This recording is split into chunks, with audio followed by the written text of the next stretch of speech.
வணக்கம். Just few minutes of yours. அது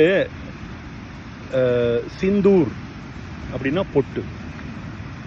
இந்த காலத்தில் பொம்னாட்டிலாம் அந்த ஸ்டிக்கர் பொட்டு வச்சுக்கிறா தெரியுமா? இந்த ஸ்டிக்கர் பொட்டு, ஸ்டிக்கருக்கே ஃபேமஸ் யார்? ஸ்டிக்கர்னு சொன்னாலும் உங்களுக்கு யார் ஞாபகம் வரும்? நம்ம டிஎம்கே. அதே மாதிரி அமெரிக்க டிஎம்கே இல்லாத அமெரிக்க ஸ்டாலின் ட்ரம்ப்பு, இல்லை தமிழ்நாட்டு ட்ரம்ப்பு ஸ்டாலின் அல்லது தமிழ்நாட்டு ட்ரம்ப் டிஎம்கே என்று சொல்லலாம். ஏன்னா கருணாஸ்னு ஒரு அரசியல் ஞானி நேற்றுக்கோ முன்னாத்துக்கோ பேசியிருக்கார்.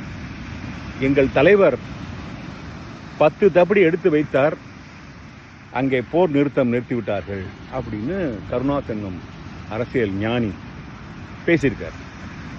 கிட்டத்தட்ட இந்த ஸ்டிக்கர் ஆஃப் டிஎம்கேக்கும் ட்ரம்ப் இப்போ செய்கிறார்ல, நான் சொன்னதுனால தான் போர் நின்று போச்சு அப்படின்னு சொன்னார் இல்லையா, அதுக்கு என்ன வித்தியாசம்? இதையே யாரும் கேட்க மாட்டேன்றாங்க. அதுவும் ஸ்டிக்கர் தானே அப்படின்னு நம்ம அரசியல் பேசுகிறவங்கெல்லாம் வராங்க இல்லையா.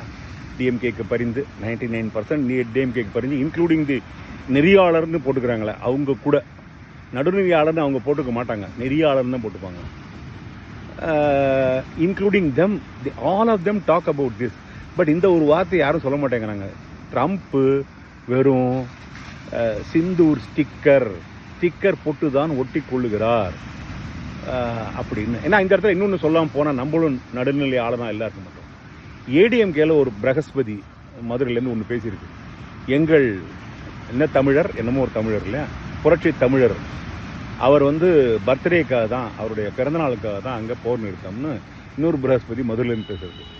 எனக்கு இந்த கருணாஸ் சொன்னதை பற்றியும் இந்த ஸ்டிக்கர் ஆஃப் ட்ரம்ப்பை பற்றியும் நீங்கள் என்ன நினைக்கிறீங்க? அதை கொஞ்சம் எனக்கு கமெண்ட்டில் போடுறீங்களா?